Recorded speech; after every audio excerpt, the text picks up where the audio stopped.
Amanda, it's all yours. Okay, awesome. So hi, everyone. We're just going to begin with just some housekeeping. So I want to welcome you all to the 15th birthday of TPFF. We're super excited to have you here virtually. And if you're coming to any of the in-person screenings, we are super excited to see you there. But before we begin, I want to acknowledge that the Toronto Palestine Film Festival, all of our events, online and otherwise, are hosted on the traditional territories of multiple nations, including the Mississaugas of the Credit First Nation, the Anishinaabe, the Haudenosaunee, the Huron-Wendat, as well as many diverse First Nations, Inuit, and Métis people from across Turtle Island. So tonight or today in the afternoon, we're going to hear about Ahmad Saleh's practice, get a kind of behind the scenes of his work. And I'm going to read his bio in a second, but let me just finish the housekeeping. So TPFF has a bunch of different things happening this weekend. We have the Toot Art concert at Adelaide Hall tonight. And we also have an art exhibition that's happening in the TIFF Bell Lightbox in the backspace of the lobby. We also have brunch on Sunday. So if you want to join us for some really yummy Palestinian food, get your tickets soon. And also, we are online, but we would love to hear from you on our social media platforms. So Facebook, Instagram, snap your favorite moments and post them. We love to see it. We also have, and I can't forget this because they're awesome, Sama Al-Zanoon, our in-house designer, has made some merchandise for us. So some t-shirts and hats and crew necks, and I highly suggest you check them out at shoptpff.ca. I also wanted to take a moment to thank our sponsors, including our government sponsors, so the Ontario Arts Council, the Toronto Arts Council, and our gold sponsors who make the festival happen. So Petra Restaurant and Medical Aid for Palestine have been real great help this year. If you're interested in supporting TPFF, please contact us. We're always seeking out some local heroes. Okay, so let me pivot and tell you a little bit about Ahmad Saleh. Okay, so hi Ahmed. Hi, Super excited to have you.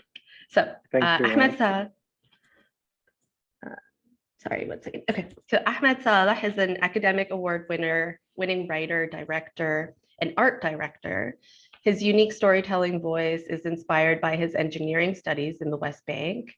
Winning a Young Writers Award in Palestine encouraged Ahmed to leave engineering, and we want to hear about that, and pursue a career in filmmaking instead. His debut film, House, which was screened in 2012, came runner-up to the German Short Film Awards. And his second film, Ayny, sorry, can you pronounce that? Ayny? Ayny, yeah. Okay, in 2016. Yeah.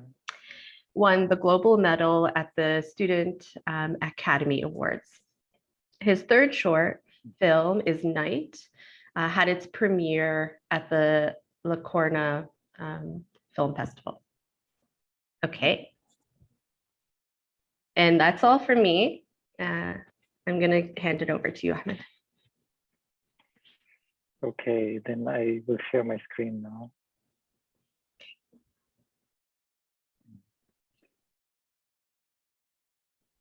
I hope you can see it. I need to. Does the audience see the slides?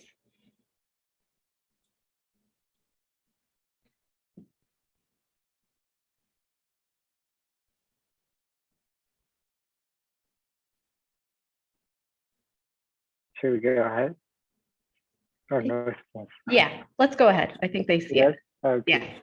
Yeah. So hello everyone. As Amanda mentioned, my name is Ahmad Saleh. I'm here actually to show you the work that we put after, like behind our films. In this, I mean, it is a long journey actually to do each one of these films. I will focus on three films that I made so far. The first one is House. The second one is Ayny, and the third one is Night. As you can see, actually, there's a 5 years gap between each one of these films.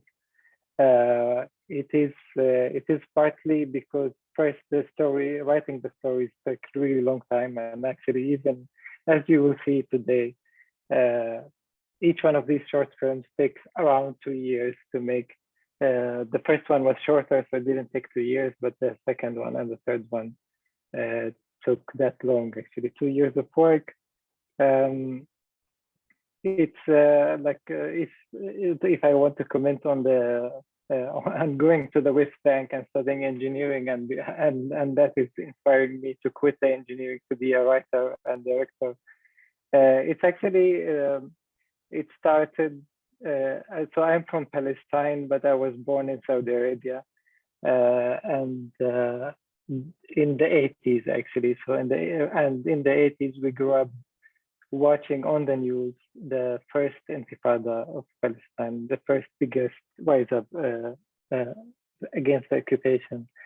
So for me, my childhood was very peaceful in Saudi Arabia by the beach. We go every weekend there, and but there was this window that we looked at Palestine from afar, and that contrast of peace and that window that showed us the first Intifada was part of our growing up. Especially our family were worried about the families in Palestine, so they were almost 24 hours on the news, and most of the time trying to reach them by phone. And the thing is, when so all these memories stayed kind of from the TV. We visited Palestine every summer. It was in the times when when it was peaceful enough to visit. But when I went to study in Palestine, to study my engineering, I wanted to be an engineer because every family wishes to have an engineer in the family, I guess. I went to Palestine in the end of in the 90s, and that's after I arrived there, the second Intifada started, the second rise up, and then I was just like a few months there, and all of a sudden the whole country started to be in a big rise up. And actually, what happened to me is like it was exactly as if I was like, but I watched what I watched in the TV, in the news when I was a child. I was inside it suddenly, and only then, although I grew up with the news, although I grew up with believing that I know the story of Palestine, although I thought I know everything about Palestine, only then I realized when I was inside it that there was a big part of the story that is not being said actually. And even if you are from the place, even I realized that I really didn't understand anything, and I also realized I didn't know anything about the place. All what we knew is more like just a political story from the outside. And there only I met people, and that's actually the most inspiring part of my journey in Palestine. Although I was studying engineering, meeting people and knowing how people actually live in that stories, not in the snippet of the news, but what's before it and what's after it, what each person of these people carry as a story, how the collective people who lived more than like at that time it was 50 years, now it's like more than 70 years under that regime of occupation and military suppression. The resilience that grew through the generations of these people was really the inspiring part of why I wanted to just write stories and make films. Because I realized myself, I didn't really know these stories. Although I thought I have family there, I know everything about them and this. But even I realized actually, even like whatever you know, like still there is a perspective from the inside that is not really seen, and as surprising that for me, and as much as I carried these stories with me, I started to write them as a book, but then at some moment I felt like actually I want to make something more than only writing it on a paper. I wanted to tell the stories, and since then actually I'm kind of turning to a storyteller and try to make films. Starting like now from the history, the first film actually was not the film that I wanted to write, because it is a symbol of the story of Palestine. I wanted to write stories about people, but actually the moment I moved out of Palestine again, I realized still there is a misconception about the general image of Palestine and the whole story. So I wanted to first make the first film was kind of a symbol to tell, or an analogy to tell the whole big story of Palestine, kind of, and I tried to make it in a very short film, in a very symbolic way, to make people kind of know, like it's kind of an introduction to know the place, and then to dig into the people that I want to tell the stories about. And actually, like the beginning, what I did is actually I went to study in Germany in art school, and wanted to make that story of house as my graduation film. And at that time, I didn't even know how films are made actually. But if you look at so this is the first film house. If you look at the the credits of my first film, you can see that it was like entirely the whole family. We are 6 siblings, big family, so it's like a big big crew already, and they are supportive. You know, they don't need any money from me, and so and and the mother also was there with us. The father was always busy working. He has 6 kids, you know, and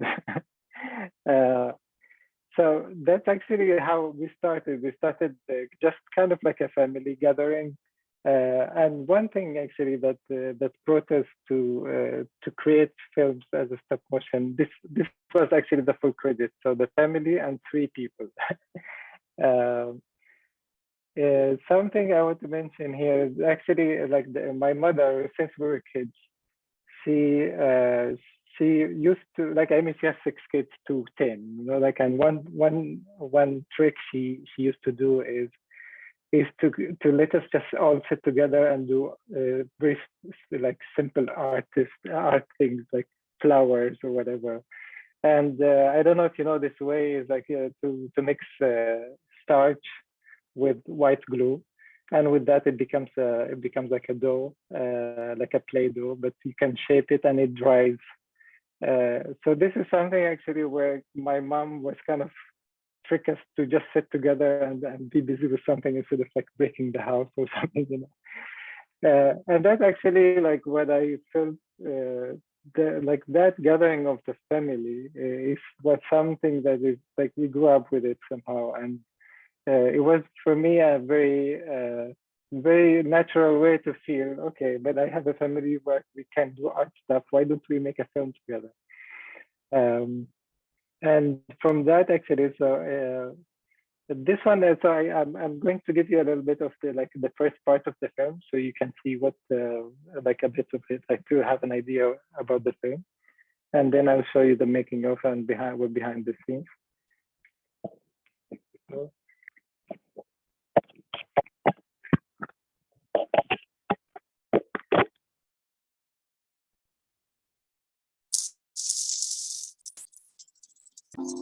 I was born and raised in that house. So did my ancestors. But for my children and grandchildren, the house was born and raised in their imagination. We had a house. It was a home from which our food and water were provided. a school where sciences and arts were created, a host for all visitors who were generously welcomed and greeted. It was the most beautiful thing we had. It was everything we had. So yeah, that's part of the film. This is like the final result of the film. Go back to my, that's it.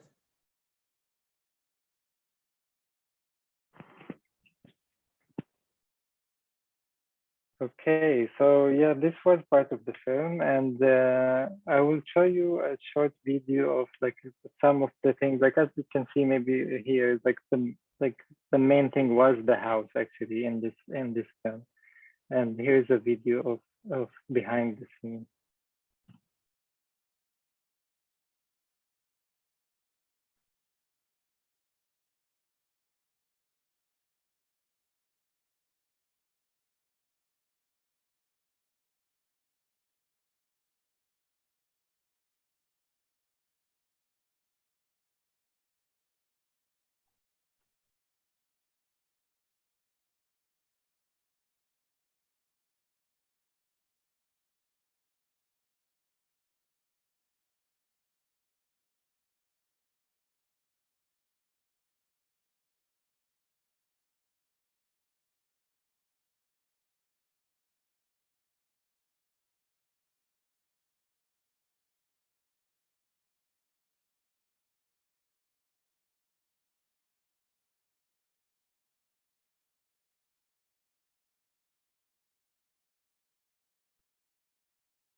Yeah.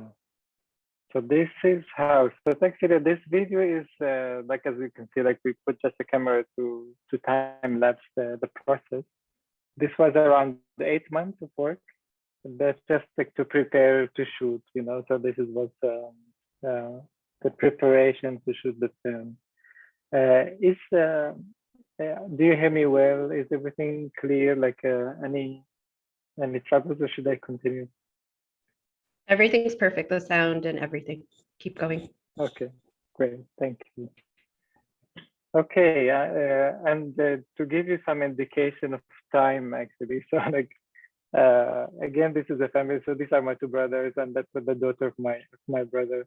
That's when we did house, and when we did night, the last film, like it's 15 years. So that's how she is now, actually, and it's interesting somehow to work with the family because it's really like our films are also growing, and you see the whole family is growing with the time.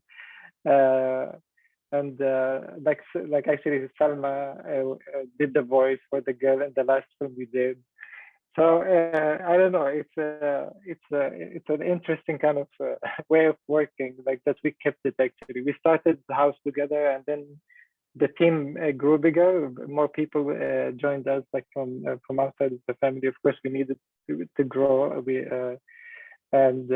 But at the same time, it was always nice to go to. We do it in Jordan. This was in our apartment actually in Amman. It's just two rooms apartment, and we made one part of it is as a studio at the time.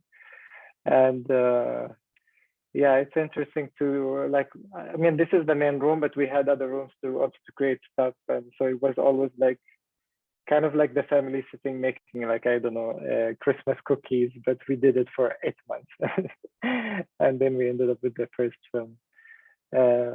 This is partly what we did in house, and in the second film, Ayny, what we like this one actually, I will show you first the trailer, and then I will go into the behind the scenes.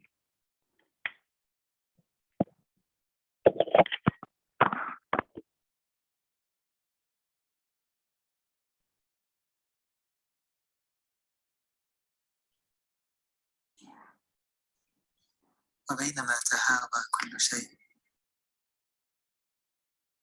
وقفت وحمتنا برقة محلك.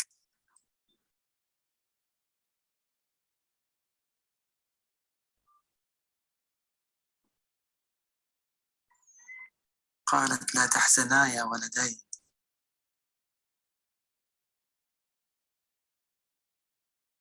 فالبيوت لا تموت كما النباتات يتركن بذورهن على الأرض.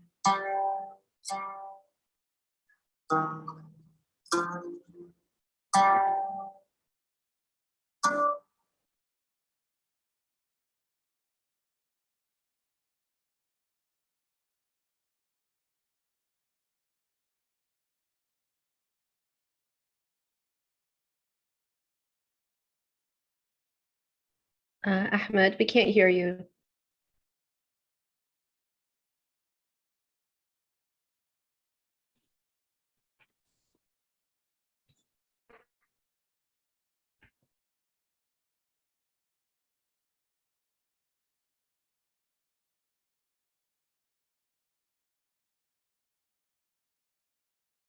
That I met in reality. Happened. Do you hear me? Or? Yeah. So after an explosion happened between them, and actually this was again long time ago. Like and it when we started. When I started doing it, it was already around 12 years after. So what I was trying to do in this film actually is to, now because the people are actually what I'm trying to tell their story, I try to find the kids. This story happened in one of the refugees camps in Palestine. Like the refugees camps are not tents, they're just refugees camps that were refugees camps very long time ago in the 1948.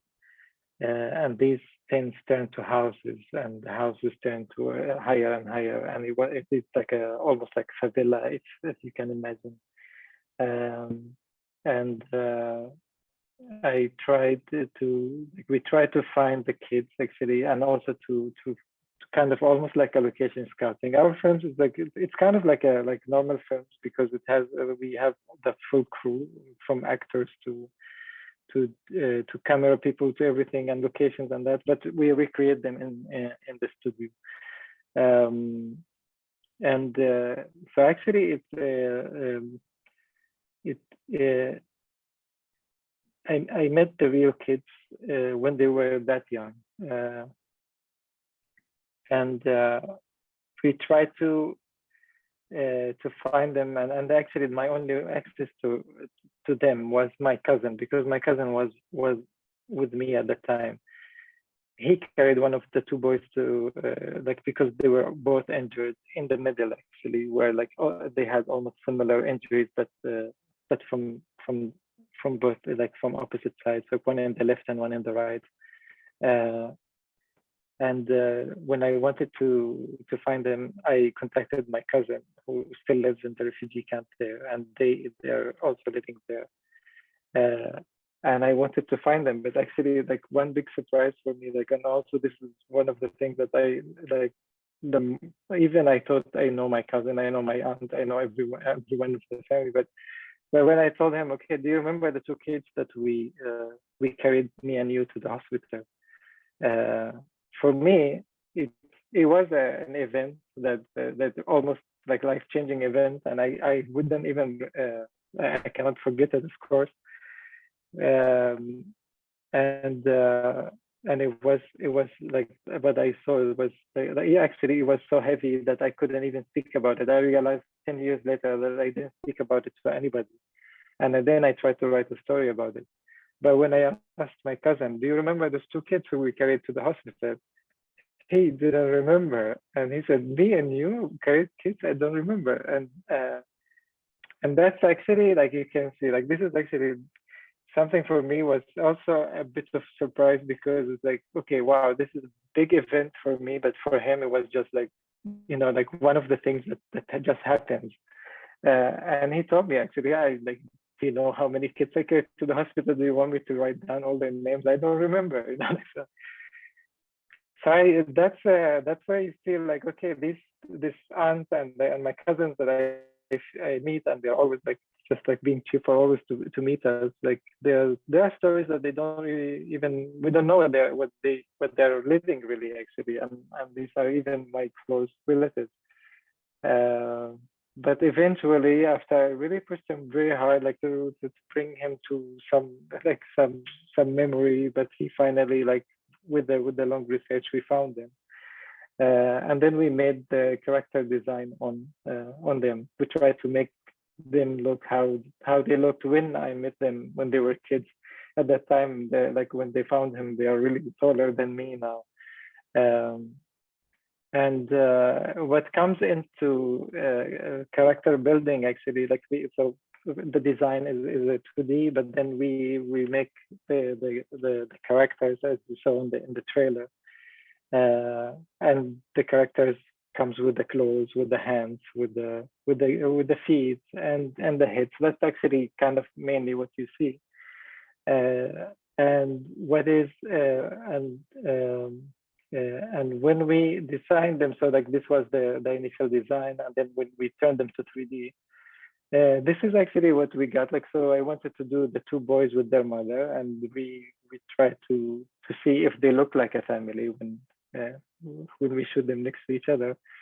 It looked right, actually, somehow, but while we're working on the material, this material is the clay that you can put in the oven at 100 degrees, and it dries.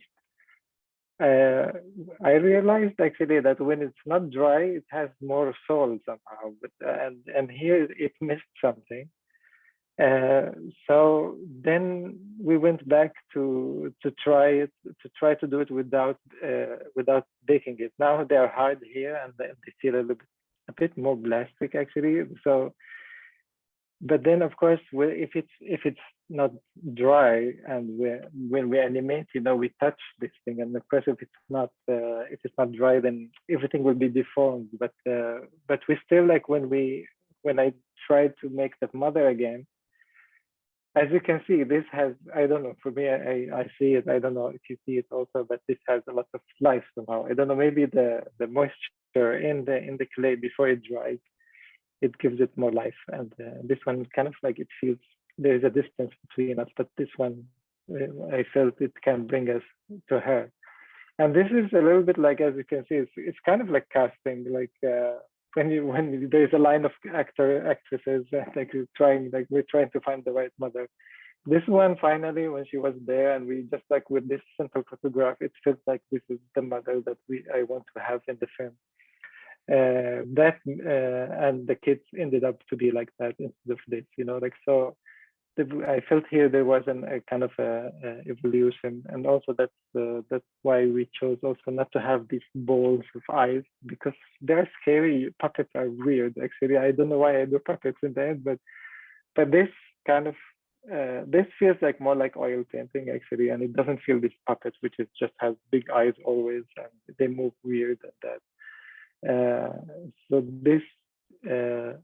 At least give the right feeling, and the kids, how they're looking to their mom, and that. So here was the focus a lot on the characters, and of course once we changed, there was a lot of things thrown in the way because we changed the material. Like, we didn't want to dry it, so there was a lot of, actually, we call it the learning box, and. So this was kind of the learning from Ayny. And when we moved to night, there was actually two things that we faced problems in this film, and we learned that we should fix it in the next one.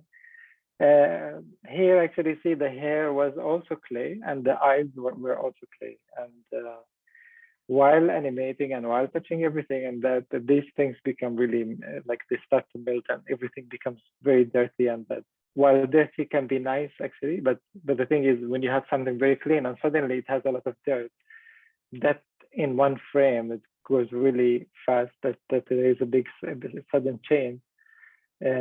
So the eyes and the hair in night we wanted actually we wanted to fix, and I will show you later when it comes to night. Um, to give you a little bit of a feeling how we make the puppets, like inside of the puppet there's usually these skeletons that as you can see they have like joints, because we need to move. Like if I'm animating my hand, it needs to stop somewhere. Like I cannot, it's not like it cannot be loose. So that's why these joints are handy, like because we move a little bit, we take a picture, we move another bit, and we take a picture, then we move another bit, another picture, picture. And that's how the stop motion actually. It's just to take each picture, one picture at a time, and then when you play it together, it becomes like a moving picture. So that's the inside. And I'll play this video. So this then it shows you a little bit of how much work is in making the face.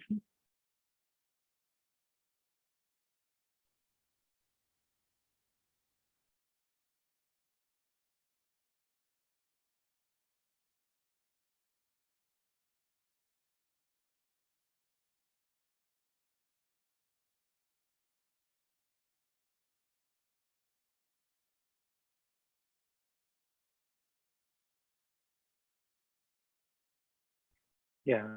So this actually, I think this can give you like a general overview. That's how much work goes in the head only.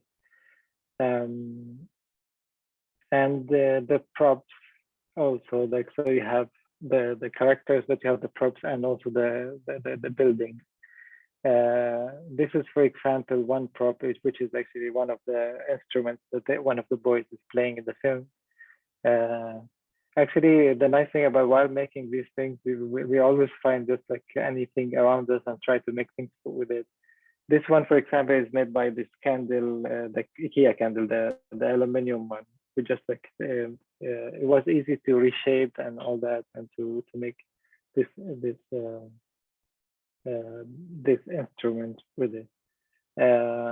I'll show you also this video which shows a little bit more of some other props that we created, and the main tree houses we call it. This is kind of a symbol of the refugee camps, how they start small and then it grows as a tree.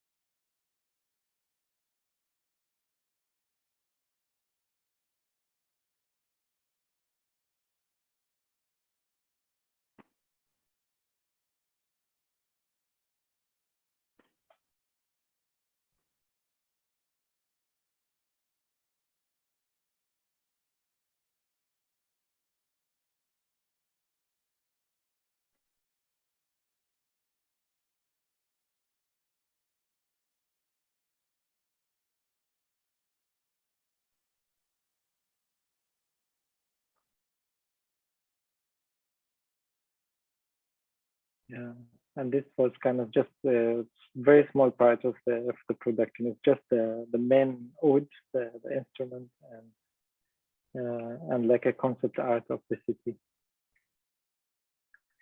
And after that, when we started with night, as I mentioned before, actually we wanted to think about hair and eyes, and then actually in this one especially, actually we wanted to use the wind, the element of wind in the story.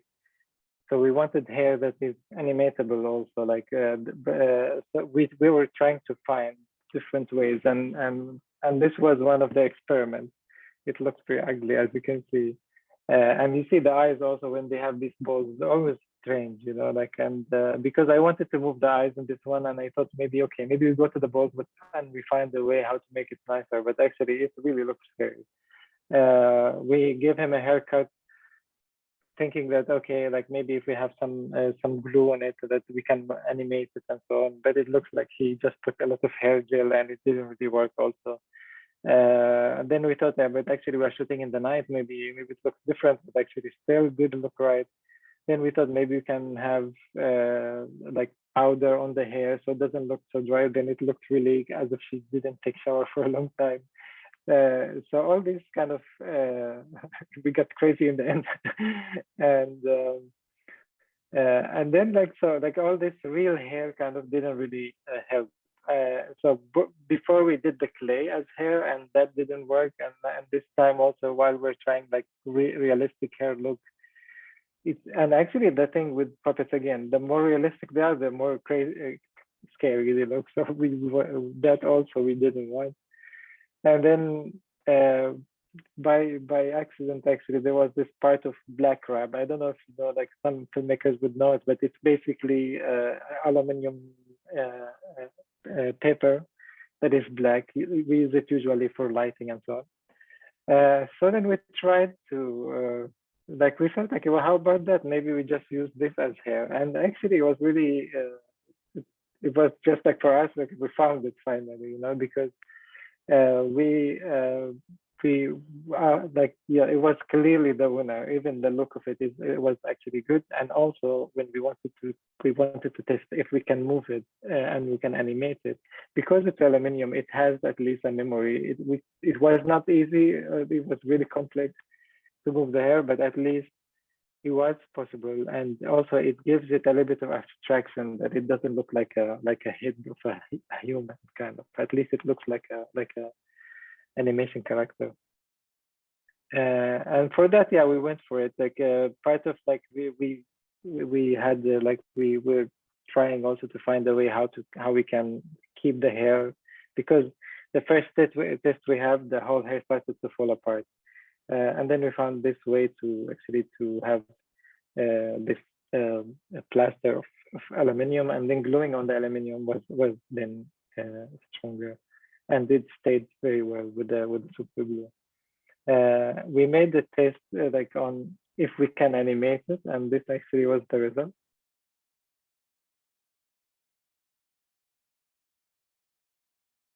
And for us, it was really amazing to see the results. Like the whole thing had a life, and actually, like, so the hair is something. It really gives the feeling that there is a strong wind coming to her, and also something that we were trying to work on is to find fabric that has gravity, like that has at least like, because these things are small, so usually the fabric, if it's a thick fabric, it will feel like it's flying, like it doesn't, the gravity will not hold it down somehow. But then it was actually part of our material selection is to find fabrics where at least it have heaviness to it. And then with the art of like trying to really manipulate the fabric frame by frame to make it feel like it's always like pushed down with the gravity. That's something we wanted to reach to that point also with this. You can see here. And also then this was in the film. In this video, you will see also like on the side here, like this is kind of the process of animating it, because we move everything a little bit, take a photo as I mentioned, and then move again and take a photo. And the complexity of this is like, if this is 1 to 10 scale, so the millimeter, if you move 1 millimeter as if you moved 1 centimeter actually in the real scale. So actually sometimes we need even to divide the millimeters to few like to few steps even. And something actually like it's maybe for a lot of people is not clear is like when the movement is slower, it's actually harder, because when something is slow, then the movement from A to B is shorter, and then the more frames in between actually when something is faster, actually these two are like still they are quick.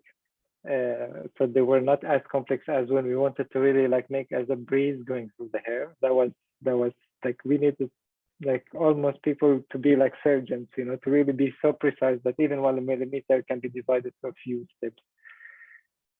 As you can see here, like that's like we had to move every time and put the wall back to move the hair and then bring it back photo and then continue.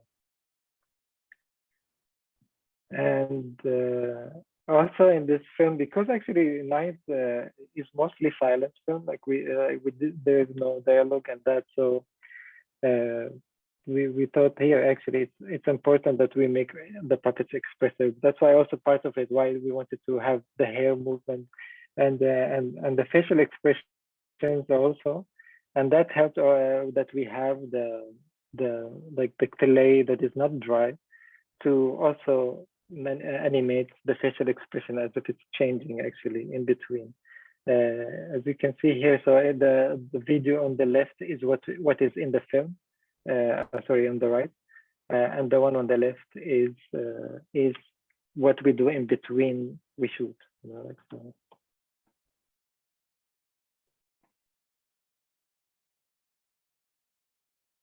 I'll play it again. Oh, sorry.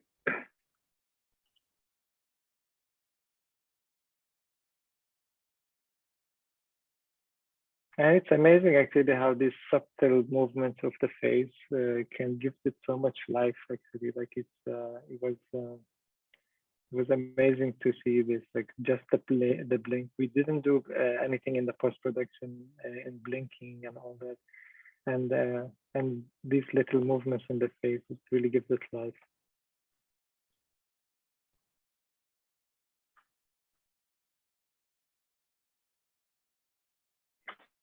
And a shot like this, although it's very short, actually it takes a few hours to finish. Like, and sometimes, like if there is any mistake, like any hard mistake, let's say if like the hand just goes down a little bit more than we need to repeat it again, because then suddenly the head is back, or suddenly something like you sculpted a little bit too much. So it's really about like just almost in the video on the left, like it might look that that the animator is actually touching it very hard, but is really softly touching it, almost like not changing anything. But the little changes with the frames, it feels like a change actually. And lastly, now I will take you through like 2 shots, how they were in the film, and then I will take you through like the details of how much is in this one shot. So here's one shot.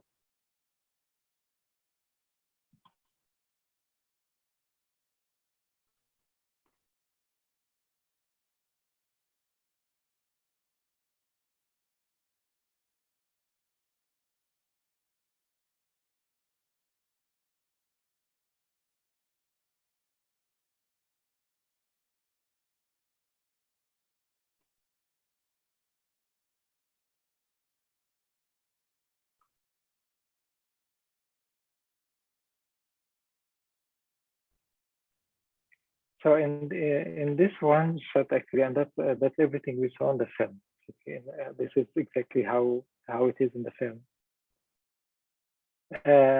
Here actually what you see is the amount of work. Then like you saw, like there's the building, there's what's inside the building, all the details inside the building, and the scale of it was bigger because we wanted to move the camera from inside out, so it has to be big enough. And not only that, but also there is like this is sometimes like the question of scale is always like a question in stop motion, because actually we're limited with the ceiling of the room. So we design things in a way that that everything can fit, where the camera can fit inside, but also we can have the lighting from the, like, because this one needed light from top. So there's a lot of calculations to really say, okay, this is the scale of the building. And then the scale of the building will take us to the scale of the girl, actually, who is sleeping on the bed. in this film actually, like we took it a bit further also with like, and not only having the outside of the puppet to be clay, but we felt actually we need the anatomy of the inside of the body. Sometimes like because actually originally mostly what we do is we fill it with sponge or something, or this soft material to keep it light. But we wanted to really give more this realism of the, because the gesture actually, that's all she did actually, the girl, this one is, that's why it was okay that she's small. All she did was she was looking at the camera and she blinks only. So it was possible to animate, though she's very tiny, like, because we didn't want to move the body. That's why we build the body inside that is already like the right anatomy of someone sleeping that way. And then we created the outer clothes on her. This was not the final, the one on the left. Like there was a lot of also other work on the feet and the hands and the eyes, of course. But one thing, like what I was mentioning also is like how we're trying to give the clothes the heaviness as if it looks, because we see like it looks a bit floating, and then we found this way actually to also use the white glue. I think maybe we're the white glue family now. To glue it with some water and leave it dry, with putting some weight on it here and there to give it the look as if the dress is also have a gravity to it. See, for example, here it feels floating, so we wanted to give it here, like we give it more weight here. And also we use the same trick of like actually anything wet already has the weight. So for example, here when the bed, like, so this looks like a heavy fabric going into a bed that has a weight. And as you can see, also we sculpted the pillows as if there were people sleeping on them and so on. So it has a bit of this realism kind of. And so yes, like this is how much like, and that's when I talked about the scale. This one really small. It's like so. It was very touching to hold her actually. It's because it's tiny, but it has soul somehow on that. And but that was actually the smallest scale that we can have to have it in this building that we created. So yeah, this is the work that went into that one shot, and maybe now after seeing that, you can imagine how much work is in a shot like this one. And I will let you see it first, and then I will comment.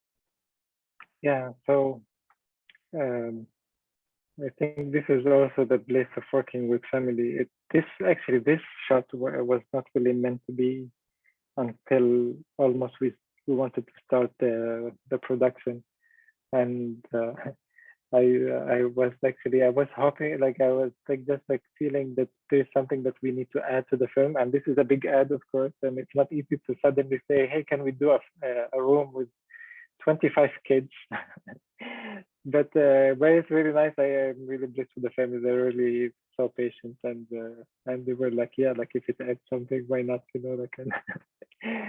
So so you can imagine actually this goes through like that in the film, but everything is created. Of course, there's these windows that are broken, which was actually very hard to, like, how do we break windows that are too small without the whole thing is going right. So we found that, like, we were trying a lot of things. The glass itself didn't work, so we were trying other things, but nothing really looked so realistic. we thought of using the DVD covers actually. So breaking the DVD covers, at least it can stay together. It doesn't really, it's not like the glass, and that's something. So first, like making this window took a lot of thinking and engineering also, and trying materials. You can see here also the door and how this milky glass feeling and how these details of the metal the decorations. You have it was important to have this feeling of that there are a lot of people crammed in between a lot of things to give that feeling of that we wanted to create with this scene. So you can imagine the furniture, the lamp, all these things, the shelves and all that, and here the cabinet and like there are so many details here and there. That's even without thinking about still how we like what is being animated in the picture. So the furniture, and imagine all these kids. They need hair, they need eyes, they need feet, they need like everything, clothes, everything. So it is maybe this shot took actually 2-3 months to reach, but it was an important part of the film, and it was really worth it, at least to give bigger meaning to the film. And yeah, I think actually like this is maybe my last slide. And yeah, sometimes we have the little visitors in the end. Actually, usually after we finish shooting, we don't let the kids come like to and finally sometimes they want to come in like, and when we finish one shot but they usually come to find the duck that is upside down here. And these are our future interns. And so yeah, this actually usually we are in the dark for a long time, and then suddenly when we turn on the lights, we feel like everything needs to be dark, no influence of the light from the outside. And that's basically it. I mean, of course, there's a lot of details about the making and all that, but I tried. I hope I could give you enough overview of the amount of work that is being there. It's actually, I think, once you watch the film, you don't really notice these things because we don't want you to notice them, because they need to just give you the impression of the story. But it was interesting actually. Now, even for me, when I looked at each one, I was trying to see how much work in each one. It is really a lot of work, and it's like I don't know. Yeah, sometimes we can't get the patience for some reason. Before I end, I wanted to mention also, like I mean, beside the family, our family grew with also very nice people who joined us in this production. Like we have Leon, he came all the way from Slovakia to Jordan. We have Basil Nasser from Palestine. He came from Ramallah to Amman to join us. They both actually like in live action films, this would be the start actually, because they are really the people who bring life to the characters. And they are the actors actually in the end, because they are the ones like who are moving, and how they think that they should move. They make them move. I want to mention also my lovely two producers, like Fabian, who's the main producer of the film now, for all the support and all that. My audience, I think a lot of you know her also. She's from Palestine, and she was like, so this was a German and Middle East co-production. So we had Fabian from Germany and my audience in the Middle East from Palestine. I want to mention also, maybe she's here, Suad. She's based in Toronto. She did the music for us in Night, and it was really nice to work with her. I say hi to you if you're here. And David Black, it's interesting. He's not really a sound designer, but he did sound design he was really growing up with us in the family. He did House, he did Ayny, and he did also Night. So we had a very long friendship and work relationship together. We studied together in Germany, and since then we are working together. and because of the lovely Hiyam, she did the mother's voice in Night, and that was really a big ad, and she's really generous how she helped us and all that. Rafi already, I don't know if you're here, like she did the song in Night. So at least it's not only that family, but there are bigger family also outside. And thank you. That's what I have. Thank you. That was amazing. Thank Okay, you. so we do have some questions, but I want to remind everyone that your film, Lael, is playing at the Toronto Palestine Film Festival. So it's happening today in the Tiff Bell Lightbox at 4 p.m. So in 3 hours. And you could also watch it online. So we have a virtual screening of Lael too. So if you're enticed by the talk, which I don't know who wouldn't be, go and grab your tickets online or in person. Thank you so much, Ahmed. That was really amazing. It's always so rare to see, you know, the behind the scenes of like films. And I'm going to start us off, but we do already have questions. But, you know, I'm amazed by all the archiving you've done for you know, the films, like just documenting the process and, you know, like, do you want to, I mean, I guess you talked a little bit about it, but like the importance of that for you, do you want to kind of speak to that? Actually, like if I had budget to hire someone to always be there to document with us, I would definitely do that. But we didn't have, because there's really so much things that happened. Like I wish, like, oh, I wish we filmed that. I wish we filmed this. This is really still so small part. There are so many things I wanted to bring, but I realized, okay, actually we didn't take them. But yeah, documenting this process is definitely yeah, it's rewarding actually in the end. Like it really reminds us with that time. We were like it's like kind of stuck in small departments together for 1.5 years. You know, this was 1.5 years night, for example. You know, and yes, like definitely, like, but actually, most of the time, sometimes we all get busy that we cannot film. But this time we learned at least we need to remember at least to take one photo of everything. So yeah, like I don't know, now I was looking for something, especially like because we had a big fridge in this apartment.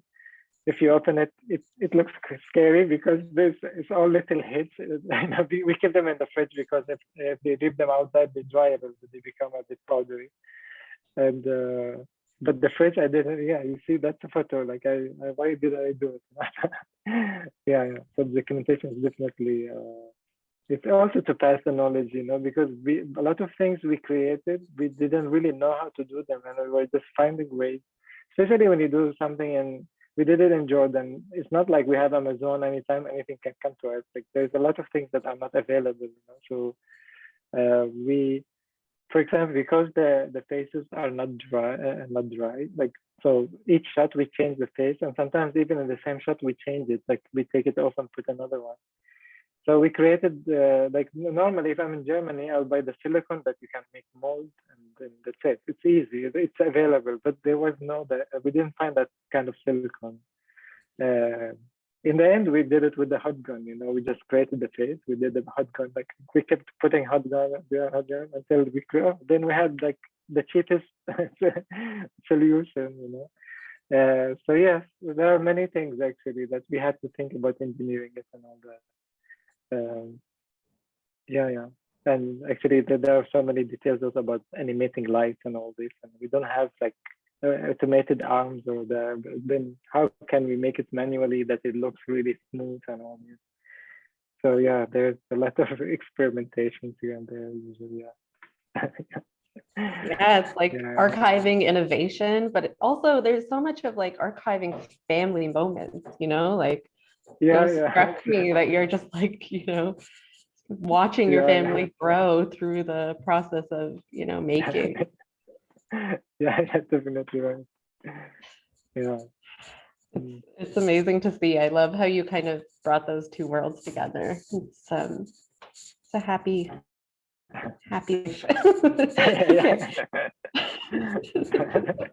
No, it is definitely like, and we connect very well when we work. You know, like people say like, well, you're like your family and you're in the same place for a long time and you don't fight. Actually, we don't really.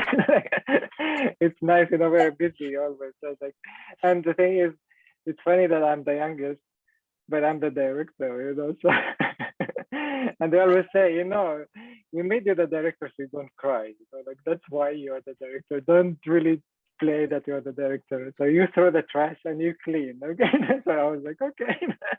Yeah. Yeah. The advantage of being the So youngest. the family, yeah. Like so, the rules doesn't change. You know, since I'm little, I'm the one through the trash when I'm there. Yeah. Totally. Okay, I want to get to the questions because you have a lot of really good ones. I'm going to start with Razan. She's asking, thank you, Ahmed, for sharing your process with us. I had a couple of things on my mind that maybe you could speak to. One, how do you work with scale? From miniature to large cinema projections. Two would say that the handmade imperfections, or would you say that the handmade imperfections bring character to life? So the scale, to measure the scale, I mean, that's why maybe my engineering part is helping a little bit, but actually my engineering part is totally now rotten. So I kind of try to remember a little bit of the like almost this. And I studied electronics engineering, not even architecture. If I study architecture, maybe it will help more.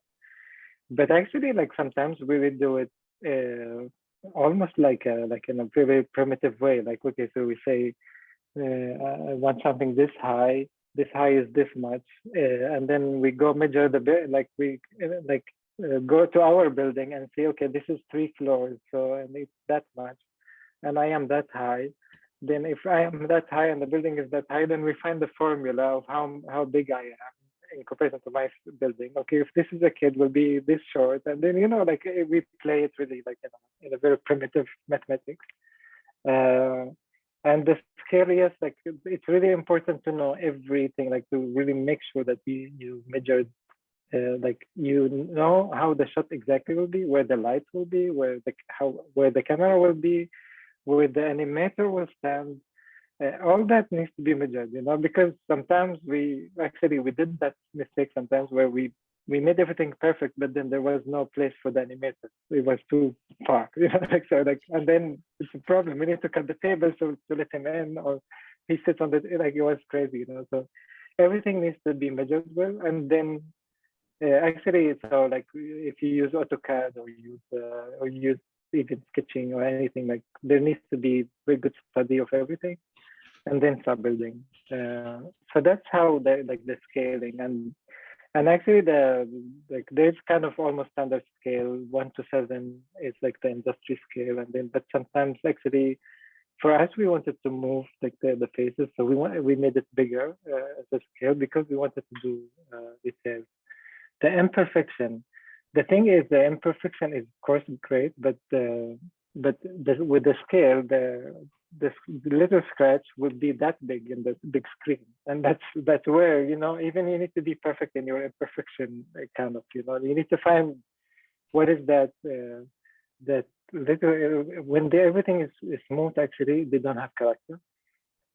So yeah, we were giving imperfection, but again it needs to be also subtle somehow, so you need to be perfect in your imperfection. And I learned very hard in the hard way from my first films until now is like before you involve the whole team, try to set up the shot in the right beginning frame and take a photo, make sure that everything is right, there is nothing like wrong, and then bring the team. Because if there is if the sculpting is wrong or the lighting is not giving the right feeling or this, like fix all that and then bring the people, because once the animator is there, we'll stay maybe sometimes 16 hours, you know, or like 12 hours or like this. So at least save them time, let them sleep until you're sure, okay, this is my first frame, okay, now count, you know. Yeah, but yeah, like it was a big learning also, like because in the second film, remember, like I said, like also we throw a lot of things because we photographed them after we created a lot of them. Like, and then now we were like, no, we don't go any step further until we photograph one and we feel, okay, this is really like, if it's in a big screen, it's correct. Then we start build the rest because it's a big waste of time actually that we ended up with before. Yeah. Yeah. Wow. Yeah, that process is wild. So Yeah. you always forget that film is so physical, and you really showed us that even with like the small scale, you know, it's still so much labor, Yeah. you know, from orchestrating when the staff come in, you know, and you know, when you get the frame and actually creating costume, it's amazing. So Saad is here, if you're curious. She's saying, hi, Hi, Ahmed. This was amazing and eye-opening, even for someone who worked with you. Nice, thanks.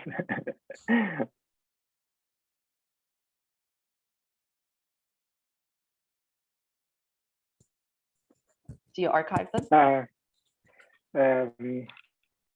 Actually, yeah, this is a painful question because until now we're keeping everything, but we ended up now that we cannot use the studio anymore because it's packed, and we are almost, you know, in that moment. We already sometimes talk between me and my brothers. Maybe we can just go and burn them. You know, it's okay. Especially the big things, you know. Like, but until now we have the house. The house is big, it's heavy actually from the first film. And this thing was always, you know, where do we put this thing? Where do we put that thing?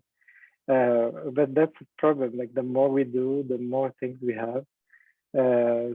So until now we kept almost everything, not everything, like but yeah, I don't know, it's a difficult question. Like everything is becoming more expensive, the spaces are expensive, so sometimes we just think, you know what, let's think of it like the building. We made a live action film, we don't need to keep the building, right? Okay, you know, like something like that. Yeah, but I don't know if there is actually places where we can keep exhibiting all that. But who wants to have all this for a long time? Actually, yeah. I saw the bigger studios. They save a lot of things, but they have like storage houses with high ceilings, so they keep, you know, stacking. But we don't have that. Let's see. I don't know actually. Until now, we didn't burn them, but maybe I don't know. Yeah. It's tough. It's like the biggest question every artist has on their mind. It's like, you know, Right. Yeah. Yeah. I do. Yeah, Yeah. it is a painful question for sure. Okay, Louise Smith. Okay, not a question. Just so much gratitude for how incredible it has been to hear about the process and see how everything gets brought to life. The films are beautiful and the details are so amazing. Thank you. Thank you very much. Thank you. Okay, I have a technical question, which I feel like you'll love. How many frames per second? Question mark. Do you prefer to decide that before you start working or during shooting? Actually, like there's no, you don't need to have the same frame rate for the whole film. That's something actually, it was a big relief when we knew that, because it actually depends on the shot, and it was confusing for me. I didn't understand why, but actually yes, it is. When it's faster, you need more frames, you know. But when it's slower, you need less frames, which is actually like, I don't get it. It's like, but wait, why? You know, like I thought you need more frames when it's there.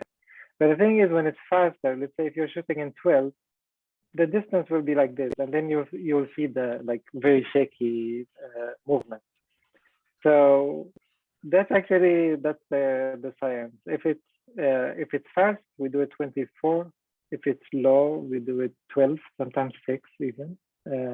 6 could work sometimes, because if someone is just like moving a little bit, and especially you could bring the eye more where something is moving more than other places, and then that kind of works in smaller. So we did 12, 24, sometimes even. I saw one of the animators, sometimes he puts 15. I'm like, 15? Will it work? Everything works, you know, don't worry, you know, like, so but I don't know how actually. Until now, I don't understand it because it could be when it's 12, you shoot every picture twice because of the grain. Actually, usually every picture has a grain. So even if it's the same frame, we took 2 photos and then move 2 photos, move 2 photos. Because they're like every picture has different lights. Actually, some light like if you take one photo, 12 photos only, usually it has a bit more of a friction kind of in between. Yeah. So the frame rate, no need to decide. Is more about what is the action, and you can decide on that. But in the end, you are shooting 24 for everything because the 12 ones we shoot twice, the 6 ones we shoot it for each frame. Yeah. Actually, even in Ayny, I really went down to 4. I mean, we shot on 12, but then I wanted to have it a bit longer. I made it 4 frames almost. Because in the end, actually, like, of course, when you think about everything technically, you will think that this is wrong. But if someone is watching the story for the first time and they will not even think about your frames actually. Especially if your film is good, then they will be mesmerized by the film, by the story, by that. They will not even think about, oh, there's one frame missing here, you know, like nobody will think about that. In night actually, like there's a shot where the mother was like going down and up. And then one of the arms started to go that way. I mean, like the gravity kind of took it in the wrong direction, but it was this arm and we were shooting from this side. So the animator wanted to repeat, and I said, no, just continue. Nobody will see that arm. He says, really? Like, no, let's repeat. I said, just go, no worries. Like, and actually nobody really noticed it until now. There's like, this arm was going that way and it's strange, but actually you don't really see it. Like the eye looks in one thing always, you know, it's not gonna be, oh, the other arm, I didn't see it. Like, it's just in the hidden angle, so you can do that. There's no need to kill our, like, I mean, in our case, I think like we put a lot of effort in the background and this, but again, we should, like, we don't need to kill ourselves in perfection. I was making joke with my brother who was doing the building, like, please don't make the water run also, because he was my older brother is the most silent, and he is really like just leave me alone. I want to do my things, you know. Like I was doing a little faucet, the toilets in the building. I was like, this will be just 5 seconds in the film, you know. Like the camera will go like this, but he didn't even answer. You know, just I told them at least, okay, let's agree that we don't run the electricity in the building or in the water, at least. You know, yeah. Keep the pipe work to the plumbers. Yeah, we don't need it. We will not live there, right? Yeah. Yeah. But yeah, that's really interesting to hear that it's actually quite intuitive, because it does feel really like technical in a lot of ways. So yeah, to follow your instinct. But also then Saad comes in and hides all your mistakes too, right? With the choreography of the sound too, because that will take you into a space instead of an analytical space, right? Right, definitely, yeah. And actually, like, I mean, I'm sure a lot of filmmakers in this field, they would say, use the mistake that happens, because once we were already shooting for 5 hours and then all of a sudden did like that, you know, like, and we were like, and I was like, hey, it's okay. Maybe I put something falling on her in that moment. Just like, let's go, you know. Yeah. And then actually it really helped, you know, it's like, it really helped, like, and it looked really real. Actually, we had one of these lights falling on her, and she does that, so it looked like a real reflection, reflection. Yeah. Yeah, mistakes yeah. are perfect for art spaces or artwork. Okay, do we have any more questions? Let me see. Fadi says, thank you, Ahmad, for the presentation and the generosity in sharing details behind the scenes. My question is related to the choice of medium, which is stop motion.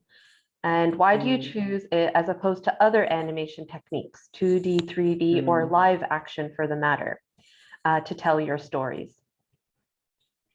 Yes, actually, like, so part of it, maybe what I mentioned, that this maybe came naturally in the family, but still, actually, I like for these stories, stop motion was really the right thing. Like I wanted to shoot live action. I mean, it's great. Instead of 1 or 2 years, you could do it in 6 months, maybe in total. Even if you're slow, actually, and you do the most perfect live action film, it will not be more than 6 months. But actually, like, there is something with the stop motion and the way, like, because even like, I mean, every choice we did was really like for a reason. Like again, like, I wrote stories out of my memory of Palestine when I was 20. So, and it actually, how I felt all the time there is like, I always feel like, no, these are not real people. How can this be? And then suddenly something brings you back to reality, and something like, so there was this always line between, it's real what I'm witnessing, or it's not. Is it real or not? It's real or not? And that's actually stop motion, and that's why also we could have done them more like comic style or something, but we make the puppets and the plays. It looks like almost you're looking at real people, but at some moment it brings you back. No, these are not real people, and that makes it actually easier to digest that story. Like, for me, it helped me, because sometimes I feel it's okay. These are just people who are used to be bummed or something. It's okay, like, and that I was kind of like in a childish way, trying to protect myself, and the distance after, because, like, for example, the story with the two boys, it took me 10 years until I could get it out and kind of make something out of it, because the real story, if I bring real people and I bring the real story in front of you, it's just shocking. It will broke you. You don't want to know it, actually, somehow. Almost, you will be like in defense mode when you see it. But when I took distance from the stories, I started to understand, like, wow, these people, they are living here in refugee camps and that, and then this, and then the way how we could rescue the kids, like going out with the car to the hospital to another town and all this. There's something magical in the place, and that's really, like, for me, this is a documentary. I actually call my films documentary films, because it's a documentation of something that we don't see, really. That is there, that is helping people to just keep living somehow. So stop motion was really that part where also, like, you don't feel shocked by seeing someone with no arm, for example. If it's real, it feels a bit too hurtful, I think. For me, it's hurtful, so I don't want anyone to see it, actually, and I hope no one experiences that. So it gives you that distance. So instead of, like, just looking with this person with a pity, because actually I realized that these people are much bigger than us, like I said, they're really bigger than life. And I just wanted to create, to tell their stories in a way that doesn't really make you only pitying them, but also really, like, seeing yourself small when you watch them. And taking away this adrenaline that comes inside us when we just seeing something that we don't want. We become in the defense mode, kind of, or like the fight and flight. I don't want to create that in the films, like, that's why also I'm softening it with poetry, softening it with little music, with calmness, with that. So I give you the distance from it. Also, they're not real people, they're just little things, like, whatever happens to them is okay. But then you realize the story that comes much bigger in that way. I feel that's why actually we did it that way. It gives it that this layers that I saw later after the shock is gone. Then I start to see the layers, and I understood the people more. And somehow I am taking the layers of shock for you, and I'm bringing you closer, actually, to the people. It's interesting, somehow I feel, because you're closer to the people when they are not people. In this case, because it is hurtful to see two boys. It was so, for me, it's shocking. My cousin didn't even remember, and I was like, wow, man, like, I couldn't speak about it even for 10 years. But for him, it was so normal, So these are bigger people, they didn't know how to deal with life. So I really wanted to make stories that you're not looking at them and any natural pity will come. It's more like you're sad, but you're feeling, oh, I'm looking at someone who's strong. Should they be sad or should they be happy? they make you feel that way. Actually, you don't know really what to feel when you see them. And I try to bring that. Stop motion really helps, I think, in the puppet. Yeah, this was the long answer. No, that's a great answer. Yeah, it just like reminds me, you know, like even the transference of your hands on the objects and the impressions, you know, you're transferring these stories rather than like, you know, than like animation that feels like a computer animation that feels a little less Yes, about the yes. body and the Yeah, yeah. hands. Yeah. Right, right. There it's too long distance, you know, but Yeah. this it keeps you that this is a human or not, is it a human or not? It's interesting that little line between. And yeah. So 2D animation wouldn't work. 3D animation wouldn't work for this. Like live action also will make it very, very shocking, and then you will need a lot of different treatment, I think, or different stories. But this one, yeah, like it has the right balance. Yeah. I wrote my master thesis calling it slacklining between the real and surreal, and that's the stop motion for me. It's like it gives you that. That's why the design also. I like there was a lot of ideas like why don't we make them a bit funny or maybe like longer faces with this? No, actually we wanted anatomy of a human being, you know, like just like that, you know. Although it looks classic for a lot of people, not modern, or I don't care. I want to tell a story. This is what helped it. I will do it that way, you know. And then the colors are earthy, you know, they're not modern. I don't care. The colors of Palestine are earthy. I will do it that way. But like I just want to tell a story. I don't want to look modern or cool, you know. Like I want to tell a story. That's what I wanted to do, you know. And yeah, so it's really the story that brings the medium. And there's something actually. Once I made a lecture for students who are like, oh, like some people who grow liking animation, for example.